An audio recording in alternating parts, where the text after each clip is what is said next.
एक किसान परिवार के बेटे ने कैसे बदल ली फिल्मी दुनिया में अपनी पहचान। एक गांव जहां लाइट भी कभी कभी देखने को मिलती थी, वहां से कैसे संजोया इस कलाकार ने अपने एक्टर बनने का सपना। एक ऐसा कलाकार जिसने अपने जीवन में कई चुनौतियों का सामना किया, लेकिन फिर भी उसने कभी हार नहीं मानी। एक सीन पर 3-4 टेक लेने पर जिस एक्शन डायरेक्टर ने दी थी गालियां, 8 साल बाद वही कलाकार के पास आकर के बोला, वाह सर, आपने क्या काम किया है। दोस्तों, वो लाइन आपने सुनी होगी, कर दिखाओ कुछ ऐसा कि दुनिया बनना चाहे आपके जैसा। वाकई में जिस शख्स की आज हम बात करने जा रहे हैं, उनकी जीवन कहानी भी इस लाइन से काफी मिलती जुलती है। ज्यादा देरी ना करते हुए हम आपको बता दें कि यहाँ बात हो रही है मिर्जापुर सीरीज के अखंडानंद त्रिपाठी उर्फ कालीन भैया की, जिनका असली नाम पंकज त्रिपाठी है। सो ज्यादा समय न लेते हुए इनकी पूरी कहानी जानते हैं, लेकिन उससे पहले इनसे जुड़ी कुछ इंटरेस्टिंग बातें हो जाएं। दोस्तों, पंकज त्रिपाठी आज एक जबरदस्त कलाकार बन चुके हैं, जिनके 2 शब्दों का फेमस डायलॉग आपने सुना ही होगा, जो सोशल मीडिया पर काफी छाया हुआ है। शाबाश बेटा, बहुत बढ़िया मुन्ना। वैसे पंकज जी ने आज एक्टिंग की दुनिया में अच्छी खासी जगह बनाई है, लेकिन शायद आपको ना पता हो, 10th क्लास तक इन्हें फिल्मों के बारे में कुछ भी नहीं पता था, क्योंकि उस समय घर में टीवी नहीं था और सिनेमा हॉल इनके घर से लगभग 22 किलोमीटर दूर था। पंकज जी को शुरू से ही एक्टिंग का काफी शौक था,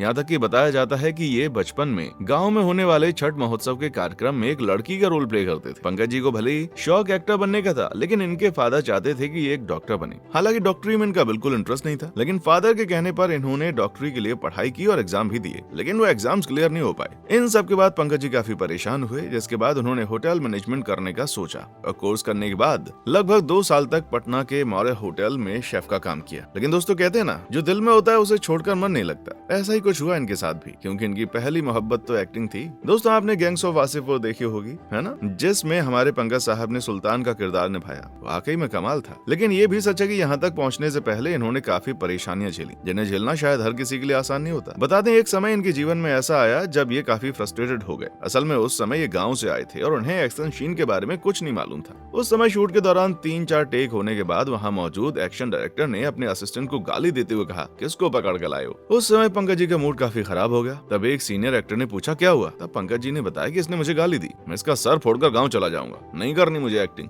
लेकिन तब उस सीनियर एक्टर ने समझाया कि इन गालियों को इकट्ठा करो, अपने काम पर फोकस करो, एक दिन यही लोग आएंगे और सर बोलेंगे। ये सच हुआ। 8 साल बाद फिल्म की स्क्रीनिंग में वही व्यक्ति पंकज जी से बोला, वाह सर, क्या काम किया है। वाकई में दोस्तों, मेहनत करने वालों की कभी भी हार नहीं होती। और फिर आपने वो कहावत भी सुनी होगी, चलता रहूंगा पथ पर, चलने में माहिर बन जाऊंगा, या तो मंजिल मिल ही जाएगी या फिर अच्छा मुसाफिर बन जाऊंगा। बस इसी तरह की सोच रखकर पंकज त्रिपाठी आगे बढ़ते गए। और आज तो भाई कहने की जरूरत नहीं है, हर कोई इनकी एक्टिंग और डायलॉग बोलने के अंदाज का दीवाना है। अब बहुत से लोगों के मन में एक सवाल खटकता है कि आज पंकज जी इतने मशहूर हो चुके हैं कि हर जगह अपनी फैन फॉलोइंग बनाए हुए, तो आखिर पैसे कितने कमा लिए होंगे। बोले तो जनाब की नेटवर्थ कितनी होगी। बता दें भाई लोग, पंकज जी की नेटवर्थ लगभग 48 करोड़ रुपए है। यानी इन्होंने न केवल अपनी जबरदस्त एक्टिंग से शोहरत कमाई, बल्कि कमाई के मामले में भी कम नहीं है। वेल, शोहरत, कमाई और फैन फॉलोइंग के मामले में तो पंकज त्रिपाठी किसी से कम नहीं है। लेकिन दोस्तों, यहाँ तक का सफर पंकज जी का आसान नहीं था। उन्होंने कितने चैलेंजेस फेस किए, कैसे कैसे अपनी सफलता की ओर कदम बढ़ाए और कैसे तय किया अपने फर्श से अर्श तक का सफर, ये तो सब जानते हैं। लेकिन उससे पहले अगर आपने हमारी वीडियो को अब तक लाइक नहीं किया तो जल्दी से लाइक कर लें और पेज पर नए हैं तो फॉलो करना ना भूलें। दोस्तों, जैसा कि हमने आपको बताया कि शुरुआत से ही पंकज जी को एक्टिंग से काफी लगाव था। गांव में नाटक करते हुए इन्होंने कहीं ना कहीं ये पक्का कर लिया था कि मुझे एक्टिंग की फील्ड में अपना करियर बनाना है। लेकिन भाई लोग, हर माँ बाप का अपने बच्चों के लिए कोई ना कोई सपना होता है। ऐसे इनके फादर का भी था। वो कहते थे पंकज जी डॉक्टर बने, लेकिन एग्जाम ना क्लियर कर पाने की वजह से पंकज जी के पास कोई रास्ता नहीं था। जिसके बाद उन्होंने होटल मैनेजमेंट के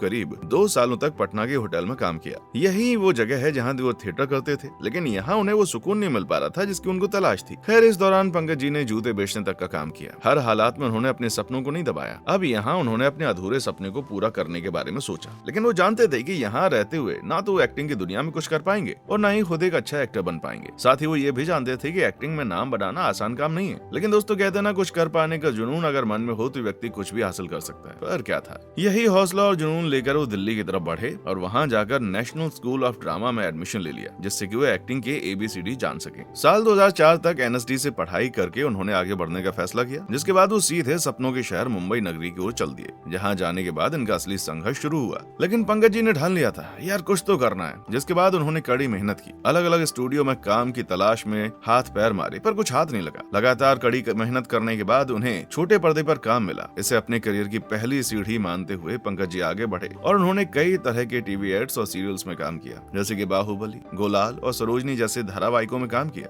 यहाँ उनकी एक्टिंग को भी लोगों ने बहुत पसंद किया। इसी तरह से उन्होंने कई टीवी शोज और फिल्मों में काम किया। ऐसे ही समय आया साल 2010, जब पंकज स्टार प्लस के फेमस शो गुलाल में काम कर रहे थे। उनकी एक्टिंग को देखते हुए पंकज को एक फिल्म के ऑडिशन के लिए बुलाया गया, लेकिन काफी समय तक ऑडिशन देने के बाद भी सिलेक्टर्स को पंकज की एक्टिंग में मजा नहीं आ पा रहा। पर यहाँ कास्टिंग डायरेक्टर मुकेश के कहने पर उन्हें गैंग्स ऑफ वासेपुर में सुल्तान का रोल दे दिया गया, और फिर जो हुआ वो तो आप सब जानते ही हैं। फिल्म ने रिलीज होते ही भाई साहब धूम मचा दी, और फिल्म में पंकज के किरदार ने तो हो क्या ही कहें, फिल्म में जान डाल दी। इस फिल्म के बाद पंकज सबकी नजर में आ गए, और फिर क्या हुआ, पंकज ने फिल्मी दुनिया में अपनी एक्टिंग का लोहा मनवाया। इसके अलावा सबसे popular web series secret games और मिर्जापुर को कैसे कोई भूल सकता है, और भाई मिर्जापुर में तो जो उन्होंने कालीन भैया का किरदार निभाया है वो तो कमाल है। अब आप हमको ये बताएं कि आपको हमारी वीडियो कैसी लगी। किसी और टॉपिक पर अगर आप वीडियो चाहते हैं तो हमें कमेंट सेक्शन में आकर बताएं। हम पूरी कोशिश करेंगे कि आपकी जो भी रिक्वेस्ट होगी उस पर हम वीडियोस बनाएं और आपके पास ज्यादा से ज्यादा जानकारी पहुंच सके। आपको बस इतना करना है कि हमारे चैनल को लाइक करना है, शेयर करना है और सब्सक्राइब करना है। अपने दोस्तों यारों को भी भेज दो, उनको बोलो कि वो भी हमारे चैनल को लाइक, शेयर और सब्सक्राइब करें, और अपने दोस्तों यारों में वो भी भेजें। नॉलेज बांटने से बढ़ती है, समझ गए ना। चलिए आज के लिए बस इतना ही, दीजिए इजाजत इस वादे के साथ कि जल्दी फिर होगी मुलाकात। देखने के लिए शुक्रिया।